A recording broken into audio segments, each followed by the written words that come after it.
Hi കൂട്ടുകാരെ, ഇന്നത്തെ എപ്പിസോഡിൽ അവന്തികയെ വീട്ടിലെത്തിച്ചു കഴിയുമ്പോഴേക്കും അവന്തികയുടെ അവസ്ഥ കണ്ട് അവന്തികയെ സഹായിക്കാനായിട്ട് അർച്ചനയും ഗോകുലും തയ്യാറായി നിന്നു.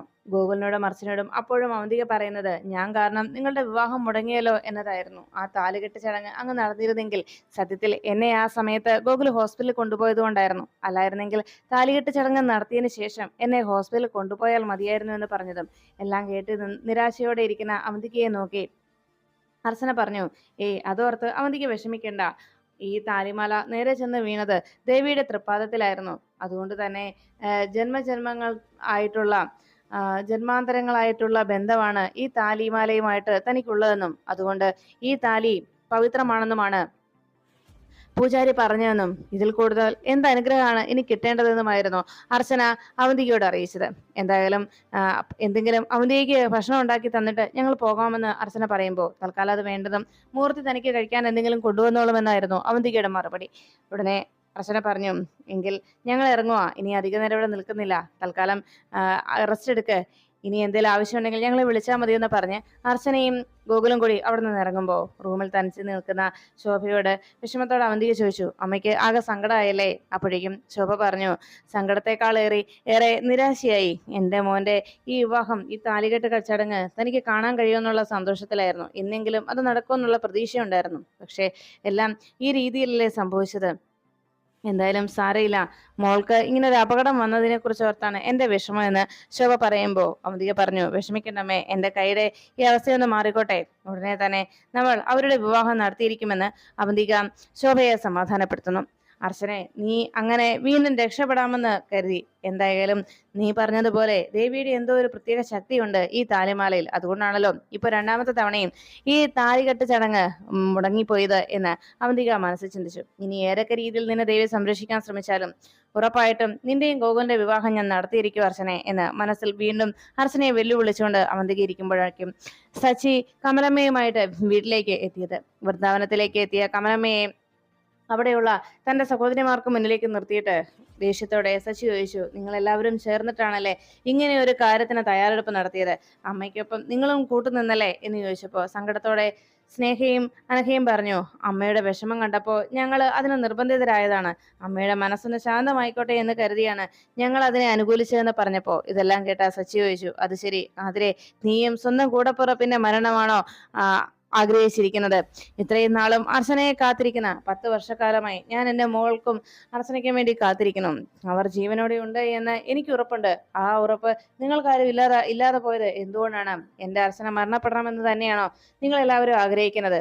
പക്ഷേ നിങ്ങൾ ഇങ്ങനെ ഒരു തീരുമാനത്തിലെത്തിയപ്പോൾ എന്തുകൊണ്ട് എൻ്റെ മോളുടെ കാര്യം മറന്നുപോയി? എൻ്റെ അർച്ചന ജീവനോടെ ഇല്ലെങ്കിൽ എൻ്റെ അർച്ചനയ്ക്ക് ബലിയിടണമെങ്കിൽ എൻ്റെ മോൾക്കും ബലിയിടേണ്ടതല്ലേ? കാരണം അർച്ചനയില്ല എങ്കിൽ പിന്നെ എൻ്റെ മോൾ എങ്ങനെയാ ജീവനോടെ ഉണ്ടാവുക എന്നതായിരുന്നു സച്ചിയുടെ ചോദ്യം.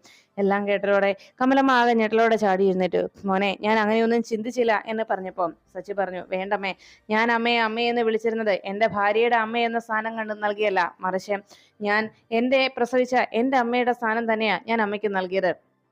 എന്നിട്ടും ആ അമ്മ എന്നോട് ഇങ്ങനെ ഒരു ചതി കാണിക്കുമെന്ന് ഞാൻ ഒരിക്കലും കരുതിയില്ല എന്ന് പറഞ്ഞപ്പോൾ കമലമ്മ പറഞ്ഞു, മോനെ, ഇവിടെ നടന്ന സംഭവങ്ങളൊക്കെ കണ്ടപ്പോൾ നമ്മുടെ കുടുംബത്തെ അനുഭവിച്ചുകൊണ്ടിരിക്കുന്ന പ്രശ്നങ്ങളൊക്കെ അതിനെക്കുറിച്ചൊക്കെ ഓർത്തപ്പോൾ എന്തൊക്കെയോ ദോഷങ്ങൾ നമ്മുടെ കുടുംബത്തിനുണ്ട് എന്ന് എൻ്റെ മനസ്സ് വല്ലാതെ പറഞ്ഞു. ആ ഒരു പരിഹാരത്തിന് വേണ്ടി മാത്രമാണ് മോനെ ഞാൻ ഇങ്ങനെ ഒരു തീരുമാനം എടുത്തതെന്ന് പറഞ്ഞ് കമലമ്മ സങ്കടത്തോടെ തനിക്ക് മാപ്പ് നൽകണമെന്ന് പറഞ്ഞ് സച്ചിയോട് കേണപേക്ഷിക്കുമ്പോൾ സച്ചി പറഞ്ഞു, ഇല്ലമ്മേ, ഇനി എന്ത് പറഞ്ഞാലും ഞാനത് വിശ്വസിക്കില്ല. എല്ലാവരോടും ഞാൻ പറഞ്ഞതല്ലേ ഞാൻ എൻ്റെ അർച്ചനയെ കണ്ടുവെന്ന്. അർച്ചനയെ ഞാൻ നേരിൽ കണ്ടു എന്ന് പലതവണ എല്ലാവരോടും അറിയിച്ചതല്ലേ, എന്നിട്ടും നിങ്ങൾ ആരും അത് വിശ്വസിച്ചില്ലല്ലോ. സത്യത്തിൽ അർച്ചനയ്ക്ക് ഇവിടേക്ക് തിരിച്ചു വരാൻ കഴിയുമെന്ന് എനിക്ക് ഉറപ്പുണ്ട്. താമസിയാതെ തന്നെ ഞാൻ എൻ്റെ മോളെയും അർച്ചനയും കണ്ടെത്തുകയും ചെയ്യും. അവരെ രണ്ടുപേരെയും ഞാൻ കൂട്ടിക്കൊണ്ടുവരും. അവരുടെ രണ്ടുപേരുടെയും കൈപിടിച്ച് ഞാൻ നിങ്ങളുടെ മുന്നിൽ വന്ന് നിൽക്കും, നോക്കിക്കോ എന്ന് പറഞ്ഞ് സച്ചി ദേഷ്യപ്പെട്ട് അവിടെ നിന്ന് പോകുമ്പോൾ സച്ചിയുടെ മനസ്സ് തകർന്നു പോയതിന്റെ വേദന മനസ്സിലാക്കിയ കമലമ്മയും മറ്റ് പെൺമക്കളും വേദനയോടെ സങ്കടത്തോടെ സച്ചിയെക്കുറിച്ച് ഓർത്ത് വിഷമിച്ചു. ആതിര പറഞ്ഞു, നമ്മൾ ഇങ്ങനെ ഒരു തീരുമാനം എടുത്തപ്പോൾ സച്ചിയേട്ടന്റെ മാനസികാവസ്ഥയും സച്ചിയേട്ടനെ കുറിച്ചും നമ്മൾ ചിന്തിക്കേണ്ടതായിരുന്നു അമ്മേ. നമ്മുടെ ഭാഗത്തും തെറ്റുപറ്റിയെന്ന് ആതിര കമലമ്മയെ കുറ്റപ്പെടുത്തുന്നു. എല്ലാവരും വിഷമിച്ച് അങ്ങനെ നിൽക്കുമ്പോഴേക്കും ഗോകുൽ അന്ന് നടന്ന സംഭവങ്ങളെക്കുറിച്ച് ഓർക്കുകയായിരുന്നു. സമൃദ്ധിയുമായിട്ട് നല്ലൊരു ജീവിതം തനിക്ക് ആരംഭിക്കാൻ കഴിയുമെന്നുള്ള പ്രതീക്ഷയിലായിരുന്നു ഗോകുൽ. എന്നിട്ടും വീണ്ടും ആ താലികെട്ട് ചടങ്ങ് മുടങ്ങിപ്പോയതിനെക്കുറിച്ച് നിരാശയോടെ ഗോകുല ചിന്തിച്ചു. എല്ലാത്തിനും ഒരു ഉപായം കണ്ടെത്തുന്ന, ഏത് പ്രശ്നങ്ങൾക്കും ഒരു സൊല്യൂഷൻ തനിക്ക് കണ്ടെത്തി തന്നിരുന്ന സമൃദ്ധയുടെ ഇസബെല്ലയുടെ പ്രിയപ്പെട്ട ആ ബൈബിൾ കയ്യിലെടുത്ത് ഇസബെല്ലയുടെ ഫോട്ടോയിലേക്ക് നോക്കി ഇതിനൊരു മറുപടി തനിക്ക് വേണമെന്ന് പറഞ്ഞുകൊണ്ട് പതിയെ ആ ബൈബിൾ ഒന്ന് തുറന്നു. അതിലെ വചനങ്ങൾ കണ്ടതോടെ എല്ലാം വായിച്ചു നോക്കിയ ഗൂഗിൾ അതിൽ നിന്ന് ഒരു സാരാംശം മനസ്സിലാക്കി. ഗൂഗിൾ ചിന്തിച്ചു, അപ്പോൾ എല്ലാത്തിനുമായി കാത്തിരിക്കുക എന്നത് തന്നെയാണ് സമൃദ്ധ നീയും പറയുന്നത് അല്ലേ? ശരി, എല്ലാത്തിനും ഞാൻ കാത്തിരിക്കാം. കാരണം എല്ലാം മനസ്സിലാക്കി, സത്യങ്ങൾ തിരിച്ചറിഞ്ഞ്, എല്ലാം തിരിച്ചറിഞ്ഞ്, ജീവിതത്തിൽ സംഭവിച്ച കാര്യങ്ങളൊക്കെ തിരിച്ചറിഞ്ഞുകൊണ്ട് അർച്ചന സ്വമനസാലെ സമൃദ്ധ സ്വമനസാലെ തന്റെ ജീവിതത്തിലേക്ക് വരുന്നതാണ് എന്തുകൊണ്ടും നല്ലത്. അങ്ങനെ ഒരു ജീവിതമാണ് ഞാൻ ആഗ്രഹിക്കുന്നതും അതാണ് നല്ലതും എന്ന് ഗൂഗിൾ ചിന്തിച്ചുകൊണ്ടിരിക്കുമ്പോഴേക്കും അവിടേക്ക് അർച്ചന വന്നെത്തി. അർച്ചനയെ കണ്ടതോടെ ഗൂഗിൾ വേഗം ബൈബിൾ മടക്കി വെച്ച് മാറ്റി വെക്കുമ്പോഴേക്കും അരികിലേക്ക് എത്തി അർച്ചന ചോദിച്ചു, എന്താ ഗൂഗിൾ ആലോചിക്കുന്നത്? ഒന്നുമില്ല എന്ന് പറഞ്ഞപ്പോൾ അത് വെറും കള്ളമാ പറയുന്നത്. എനിക്കറിയാം, ഗൂഗിളിന്റെ മുഖം ഒന്ന് മാറുമ്പോൾ എനിക്ക് മനസ്സിലാക്കാൻ കഴിയും. സത്യത്തിൽ എന്താ ഗൂഗിളിന്റെ മനസ്സിനെ അലട്ടുന്നതെന്ന് ചോദിച്ചപ്പോൾ ഇന്നത്തെ ഈ ഒരു കാര്യത്തെക്കുറിച്ച് ഞാനൊന്ന് ചോദിച്ചോട്ടെ എന്ന് അർച്ചന അന്വേഷിച്ചു. എന്താണേലും താൻ ചോദിച്ചോ എന്ന് ഗൂഗിൾ പറയുമ്പോൾ അർച്ചന ചോദിച്ചു, അല്ല, ഈ താലി മാറ്റി വീണ്ടും ഒരിക്കൽ കൂടി താലി പൂജിച്ച് എന്നെ കഴുത്തിൽ താലി അണിയിക്കണമെന്ന് എന്തുകൊണ്ടാണ് ഗൂഗിളിന് അങ്ങനെ ഒരു ആഗ്രഹം തോന്നാൻ കാരണമെന്ന് അന്വേഷിച്ചു. അപ്പോഴേക്കും ഗൂഗിൾ പറഞ്ഞു, എല്ലാം മനസ്സിലാക്കി എല്ലാ രീതിയിലും ഈ കുടുംബത്തിന്റെ മരുമകളായി മാറിയ സമൃദ്ധ എൻ്റെ കുഞ്ഞിന്റെ അമ്മയായി ജീവിതകാലം മുഴുവൻ ഇനിയുള്ള ജീവിതകാലം മുഴുവൻ തൻ്റെ കൂടെ ഉണ്ടാവണം, തൻ്റെ കുടുംബത്തിന്റെ ഒപ്പം ഉണ്ടാകണം എന്നൊരാഗ്രഹം. അതുകൊണ്ടാണെന്ന് ഗൂഗിൾ പറയുമ്പോൾ അത് കേട്ട അസന ചോദിച്ചു, അതെന്താ ഗൂഗിൾ അങ്ങനെ പറഞ്ഞത്? എൻ്റെ മോളുടെ അമ്മയെന്ന്? അതെന്താ ഗൂഗിൾ? എൻ്റെ മോളല്ലേ ഗൗരി, നമ്മുടെ മോളല്ലേ എന്ന ചോദ്യത്തിന് എന്ത് പറയണമെന്നറിയാതെ ഗൂഗിൾ ആകെ പരിങ്ങി. ഉടനെ ഗൂഗിൾ പറഞ്ഞു, അതല്ല ഞാൻ പറഞ്ഞത്, എൻ്റെ മോളെന്ന് പറഞ്ഞത് താൻ നൽകുന്ന ഈ സ്നേഹവാത്സല്യങ്ങൾ അത് ഒരമ്മയും ഒരു മോൾക്ക് നൽകുന്നതല്ല, അതിലപ്പുറത്തോളമാണ്. അതുകൊണ്ടാണ് എന്ന് പറഞ്ഞപ്പോൾ ഗൂഗിളിനോട് അർച്ചന പറഞ്ഞു, എന്തായാലും ഗൂഗിൾ വിഷമിക്കാതെ, എല്ലാ പ്രശ്നങ്ങൾക്കും ഉടനെ ഒരു പരിഹാരം ഉണ്ടാവും. സത്യത്തിൽ ഞാൻ അവന്തികയുടെ കാര്യം ഓർക്കുന്നത്. നമുക്ക് വേണ്ടി ഇങ്ങനെ ഒരു ചടങ്ങ് നടത്താൻ പോയിട്ട് ആ പാവത്തിനുണ്ടായ ദുരവസ്ഥ കണ്ടില്ലേ? എന്തായാലും ഇങ്ങനെ ഒരു ചടങ്ങുമായി മുന്നോട്ട് പോകുന്നതിനെക്കുറിച്ച് എനിക്ക് വല്ലാത്ത ടെൻഷനുണ്ട്. സത്യത്തിൽ ഞാൻ ചിന്തിച്ചു പോകുന്നതും അതുതന്നെയാണ്. ഒരുപക്ഷെ അന്നുണ്ടായ ആക്സിഡന്റിന് ശേഷം എനിക്ക് എൻ്റെ പഴയ കാലത്തെക്കുറിച്ച് യാതൊരു ഓർമ്മയുമില്ല. ഗൂഗിൾ, എനിക്കൊരു ഹെൽപ്പ് ചെയ്തു തരുമോ? എൻ്റെ പഴയ കാലം എങ്ങനെയായിരുന്നു എന്നതിനെക്കുറിച്ച് വ്യക്തമായ ഒരു കാഴ്ചപ്പാട് എനിക്ക് ഉണ്ടാക്കി തരാൻ ഗൂഗിളിനെ സാധിക്കൂ. ഇതിനൊരു സഹായം എനിക്ക് ഗൂഗിളിനോട് മാത്രമേ ചോദിക്കാൻ കഴിയൂ. പഴയ സമൃദ്ധി എങ്ങനെയായിരുന്നു, എന്തായിരുന്നു എന്ന് ഗൂഗിൾ എനിക്ക് പറഞ്ഞു തരണമെന്ന് പറഞ്ഞപ്പോൾ ഗൂഗിൾ ആകെ വേദനയോടെ സമൃദ്ധിയെ നോക്കി. ശരി, എല്ലാത്തിനും ഞാൻ തൻ്റെ ഒപ്പം ഉണ്ടാകുമെന്ന് ഗൂഗിൾ ഉറപ്പ് നൽകുമ്പോൾ ആ ഒരു സമാധാനത്തിൽ അർച്ചന അവിടെ നിന്ന് പോകുന്നു. അതോടെ ഗൂഗിൾ മനസ്സിൽ ചിന്തിച്ചു, എത്രയും വേഗം പഴയ ഓർമ്മകൾ സമൃദ്ധയിലേക്ക് എത്തണം. സമൃദ്ധ ആരായിരുന്നുവെന്ന് സ്വയം തിരിച്ചറിഞ്ഞ് എല്ലാം മനസ്സിലാക്കി എൻ്റെ ജീവിതത്തിലേക്ക് വരുന്നതാണ് എന്തുകൊണ്ടും നല്ലത്. അങ്ങനെ ഒരു നിമിഷത്തിനായിട്ടാണ് താൻ കാത്തിരിക്കുന്നതെന്ന് ഗൂഗിൾ മനസ്സിൽ ചിന്തിച്ചുകൊണ്ട് അങ്ങനെ ഇരിക്കുമ്പോൾ അവന്തികയ്ക്കുള്ള ഭക്ഷണവുമായിട്ട് മൂർത്തി അവന്തികയ്ക്ക് അരികിലേക്ക് എത്തി. ചായ കുടിച്ചുകൊണ്ടിരിക്കുന്നതിനിടയിൽ അവന്തികയോട് മൂർത്തി പറഞ്ഞു, മേഡം, ഈ ഒരു കാര്യം നടക്കാതെ പോയതിൽ വളരെ ഒരു നിരാശ നമുക്കുണ്ട്. എങ്കിലും താമസിയാതെ തന്നെ ഈ പ്രശ്നം പരിഹരിക്കണമെന്ന് പറഞ്ഞപ്പോൾ ഗോകുലിന്റെയും ആശയുടെയും വിവാഹത്തെക്കാൾ ഉപരി നമ്മൾ നേരിടേണ്ട മറ്റൊരു പ്രശ്നം രാജീവാണ്. കാരണം രാജീവിന് എല്ലാ സത്യങ്ങളും അറിയാം. അവൻ സംസാരിച്ചു തുടങ്ങിയാൽ അതോടെ നമ്മുടെ പ്രതീക്ഷകളെല്ലാം അവസാനിക്കും. നമ്മൾ ആഗ്രഹിക്കുന്ന കാര്യം നടപ്പിലാകാതെ പോകും. അതുകൊണ്ട് രാജീവിന്റെ സംസാരശേഷി തിരിച്ചു കിട്ടുക എന്നത് അങ്ങനെ ഒരു കാര്യമാണ് നമുക്ക് മുന്നിൽ ഭീഷണി ഉയർത്തി നിൽക്കുന്നതെന്ന് പറയുമ്പോൾ അതിനു മുന്നേ എന്തെങ്കിലും ഒരു തീരുമാനത്തിൽ നമ്മൾ എത്തണം വേണമെന്ന് പറഞ്ഞ് മൂർത്തിയും അവന്തികയും അതിനെക്കുറിച്ച് ഡിസ്കസ് ചെയ്യുമ്പോഴാണ് അവന്തിക എന്ന് വിളിച്ചുകൊണ്ട് അർച്ചന റൂമിലേക്ക് എത്തിയത്. അർച്ചനയെ കണ്ടതോടെ രണ്ടുപേരും ആകെ ഒന്ന് ഞെട്ടി. അതിനുശേഷം മൂർത്തി അവിടെ നിന്ന് ഇറങ്ങി പോകുമ്പോഴേക്കും അർച്ചന അരികിലേക്ക് എത്തി അവന്തികയോട് വിശേഷങ്ങൾ ചോദിച്ചു. സത്യത്തിൽ നമുക്കിടയിൽ എന്തോ മുജ്ജന്മ ബന്ധമുണ്ട് എന്ന് എനിക്ക് തോന്നുന്നു. അല്ലെങ്കിൽ ഇത്രത്തോളം ഒരു അറ്റാച്ച്മെന്റ് നമുക്കിടയിൽ ഉണ്ടാവില്ലല്ലോ എന്ന് അർച്ചന പറയുമ്പോൾ മനസ്സിൽ അവന്തിക പറഞ്ഞു, അതേടി, നമ്മൾ തമ്മിൽ അറ്റാച്ച്മെന്റ് ഉണ്ട്. അത് പക്ഷെ നീ കരുതുന്ന പോലെയുള്ള സ്നേഹബന്ധമല്ല, ശത്രുത. അതാണ് യഥാർത്ഥത്തിൽ നിന്റെ ഏറ്റവും വലിയ ശത്രു ഞാനും എൻ്റെ ഏറ്റവും വലിയ ശത്രു നീയുമാണ്. നമുക്കിടയിലുള്ള ആത്മബന്ധവും അത് തന്നെയാണ് എന്ന് അവന്തിക മനസ്സിലങ്ങനെ ചിന്തിക്കുമ്പോൾ അർച്ചന ചോദിച്ചു, എന്താ അവന്തിക ആലോചിച്ചത്? അപ്പോഴേക്കും അവന്തിക പറഞ്ഞു, അല്ല, അർച്ചനയെ പോലെ ഒരു മരുമകൾ ആ കുടുംബത്ത് വന്നു ചേർന്നതിനെ കുറിച്ച് ഞാൻ ചിന്തിച്ചതാണെന്ന് പറഞ്ഞപ്പോൾ അർച്ചന പറഞ്ഞു, അതെ, അമ്മ എന്നോട് എപ്പോഴും കളിയാക്കി പറയാറുണ്ട്, ഞാൻ സത്യത്തിൽ ശത്രുക്കൾക്ക് പോലും പിറന്നാൾ പായസം ഉണ്ടാക്കി കൊടുക്കുന്ന സ്വഭാവമാണ് എൻ്റേതെന്ന്. അങ്ങനെ പറഞ്ഞ് ചിരിക്കുന്ന അർച്ചനയെ നോക്കിയിട്ട് അവന്തിക പറഞ്ഞു, അതിൽ സത്യമില്ലാതെയില്ല.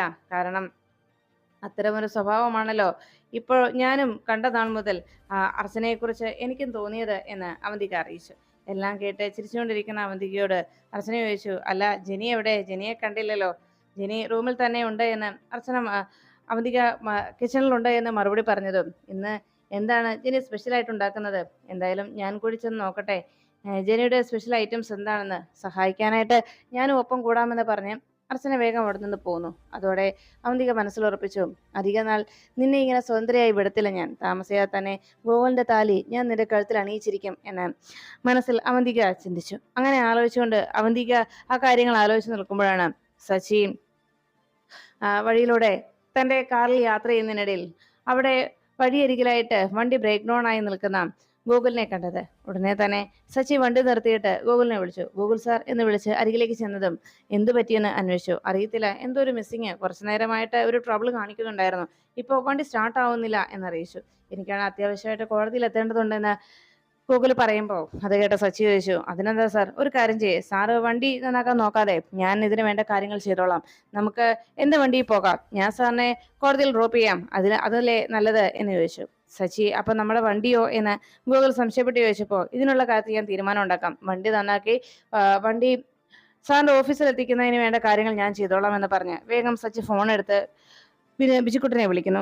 ബിജുക്കുട്ടൻ, നീ എവിടെയാ എന്ന് ചോദിച്ചപ്പോഴേക്കും വിവരങ്ങളൊക്കെ വിശദമായി പറയുകയും വർക്ക്ഷോപ്പിലേക്ക് വണ്ടി കൊണ്ടുപോകുന്നതിന് വേണ്ട കാര്യങ്ങളൊക്കെ സച്ചി ഏർപ്പാട് ചെയ്തു. എന്നിട്ട് ഗോകുലിന് അരികിലേക്ക് എത്തിയിട്ട് പറഞ്ഞു, സാറ് ടെൻഷനാവേണ്ട, ബിജുക്കുട്ടനെ ഞാൻ വിളിച്ചു, അവൻ ഇവിടെ നമ്മുടെ ഭാഗ്യത്തിന് ഇവിടെ അടുത്തൊരു വർക്ക്ഷോപ്പിലുണ്ട്. ഉടനെ തന്നെ അവൻ വർക്ക്ഷോപ്പിൽ നിന്ന് ആളെ വിളിച്ചുകൊണ്ട് വന്ന് വണ്ടിയുമായിട്ട് അവൻ പോയിക്കോളും. അതിനുശേഷം വണ്ടി റെഡിയായിട്ട് സാറിന്റെ ഓഫീസിൽ കൊണ്ടുവന്ന് അവൻ വണ്ടി ഏൽപ്പിക്കുകയും ചെയ്യും. തൽക്കാലം സാറ് എൻ്റെ വണ്ടിയിൽ കയറിക്കോ, നമുക്ക് പോകാമെന്ന് പറഞ്ഞ് ഗോകുലിനെ വിളിച്ച് കാറിൽ കയറ്റുന്നു.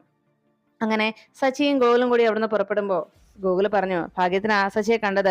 കൃത്യസമയത്ത് സച്ചി വന്നത് കൊണ്ട് നന്നായി, ഇല്ലെങ്കിൽ എനിക്ക് കോടതിയിലെത്താൻ ലേറ്റായി ആകുമായിരുന്നു, എൻ്റെ കേസിന്റെ കാര്യവും പ്രശ്നത്തിലായനെന്ന് ഗോകുൽ പറയുമ്പോഴേക്കും അത് കേട്ട സച്ചി പറഞ്ഞു, സാർ അതോർത്ത് ടെൻഷനാവേണ്ട. എന്നിട്ടും സച്ചി നോക്കുമ്പോഴേക്കും ഗോകുലിന്റെ മുഖത്ത് വല്ലാത്ത ടെൻഷൻ കാണുന്നു. ഇത് കണ്ടതോടെ സച്ചി ചോദിച്ചു, അതെ, സാറിനെ ഇപ്പോൾ അലട്ടുന്നത് കോടതിയിലെ കാര്യമല്ല, മറ്റെന്തോ ആണ്. എന്തു പറ്റി സാറേ, സാറിന്റെ മുഖമാകെ വല്ലാതിരിക്കുന്നത്? എന്തെങ്കിലും ടെൻഷനുണ്ടോ, എന്തെങ്കിലും പ്രശ്നമുണ്ടോ എന്ന് ചോദിച്ചപ്പോഴേക്കും ഗൂഗിൾ പറഞ്ഞു, സച്ചി ഇപ്പോൾ ബെസ്റ്റ് ഫ്രണ്ടാണ് എൻ്റെ. അതുകൊണ്ട് തന്നെ സച്ചിയിൽ നിന്ന് ഞാനൊന്നും മറച്ചു വയ്ക്കുന്നില്ല. സച്ചിയോട് എന്ത് പറയുന്നതിലും എനിക്ക് മടിയുമില്ല. ഇപ്പോൾ എൻ്റെ മനസ്സിനെ അലട്ടുന്ന പ്രശ്നം എൻ്റെ ഭാര്യ തന്നെയാണ്. സമൃദ്ധിയുടെ കാര്യമാണ് ഇപ്പോൾ എൻ്റെ മനസ്സിനെ അലട്ടുന്നതെന്ന് സച്ചിയോട് വേദനയോടെ ഗൂഗിൾ അറിയിച്ചു. താൻ താലി ചാർത്തി അവളെ സ്വന്തമാക്കാൻ ശ്രമിച്ചപ്പോൾ വീണ്ടും അപകടമുണ്ടായതിനെക്കുറിച്ചും അങ്ങനെ ഒരു സിറ്റുവേഷൻ അവിടെ സംഭവിച്ചതിനെ കുറിച്ചുമൊക്കെ ഗൂഗിൾ ആകെ നിരാശയോടെ സച്ചിയോട് പറയുമ്പോൾ സച്ചി പറഞ്ഞു, സാർ, ഇനിയും ഞാൻ പറഞ്ഞതുപോലെ എല്ലാ സത്യങ്ങളും മേഡത്തോട് തുറന്നു പറയാൻ തയ്യാറാകണം. എല്ലാം തുറന്നു പറഞ്ഞ് അങ്ങനെ ഒരു ജീവിതം തുടങ്ങുന്നതാണ് എന്തുകൊണ്ടും നല്ലത് സാർ. അതാണ് ഉചിതമായ തീരുമാനമെന്ന് സച്ചി ഗോകുലിന് ഉപദേശിച്ചു. അങ്ങനെ തന്നെ ചെയ്യാമെന്ന് മനസ്സിന് ധൈര്യം നൽകിക്കൊണ്ട് സച്ചി പറഞ്ഞ കാര്യങ്ങളെല്ലാം കേട്ട് തൻ്റെ നല്ലൊരു സുഹൃത്ത് സച്ചി തന്നെയാണെന്നും പലപ്പോഴും തൻ്റെ മാനസികാവസ്ഥയ്ക്ക് മാറ്റം വരാൻ കാരണം തൻ്റെ മനസ്സിനെ സമാധാനപ്പെടുത്തുന്നതും സച്ചിയായിട്ടുള്ള സംഭാഷണങ്ങളാണെന്ന് ഗൂഗിൾ സച്ചിയോട് തുറന്ന് പറയുന്നു. അതിനുശേഷം സച്ചി തിരിച്ച് വീട്ടിലേക്ക് എത്തുമ്പോൾ അവിടെ ആതിര ആകെ തകർന്നിരിക്കുന്നതാണ് കണ്ടത്. കാര്യം എന്താണെന്ന് അന്വേഷിച്ചപ്പോൾ ആതിരയുടെ കൈകളിലേക്ക് വന്നു ചേർന്ന ആ ഡിവോഴ്സ് നോട്ടീസിനെ കുറിച്ചാണ് വേദനയോടെ സച്ചിയോട് ആതിര പങ്കുവെക്കുന്നത്. തന്നെ കാണാനായി സന്ദീപ് വന്നിരുന്നുവെന്നും തനിക്ക് നേരിട്ട് ഈ വക്കീൽ നോട്ടീസ് നൽകിയിട്ടാണ് സന്ദീപ് പോയതെന്നും അറിയിച്ച് സങ്കടപ്പെടുന്ന ആതിരയുടെ കയ്യിൽ നിന്ന് ആ നോട്ടീസ് വാങ്ങിച്ച് വായിച്ചു നോക്കിയ സച്ചി അത് വലിച്ചു കീറി ദൂരേക്ക് എറിയുന്നു. എന്നിട്ട് പറഞ്ഞു, ഒരിക്കലും ഇങ്ങനെ ഒരു കാര്യം ഇവിടെ നടക്കാൻ പോകുന്നില്ല എന്നും അവനെ അങ്ങനെ നമ്മൾ സ്വന്തനാക്കി വിടുന്നില്ല എന്നും അവൻ ചെയ്തു കൂട്ടുന്ന തെറ്റ് എത്രത്തോളമാണെന്ന് അവൻ അറിയില്ല. അതുകൊണ്ട് തന്നെ അവൻ ഇനി എന്തൊക്കെ പറഞ്ഞാലും ശരി, ഈ ഒരു കാര്യത്തിന് ആതിര നീ ഒരിക്കലും അനുവദിക്കരുതെന്നും അതിന് കൂട്ടു നിൽക്കരുതെന്നും പറഞ്ഞ് സച്ചി ആതിരയെ സമാധാനിപ്പിച്ചുകൊണ്ട് ഈ പ്രശ്നത്തിന് താൻ ഒരു പരിഹാരം ഉണ്ടാക്കുക തന്നെ ചെയ്യുമെന്ന് സച്ചി ആതിരയ്ക്ക് വാക്ക് നൽകുന്നു.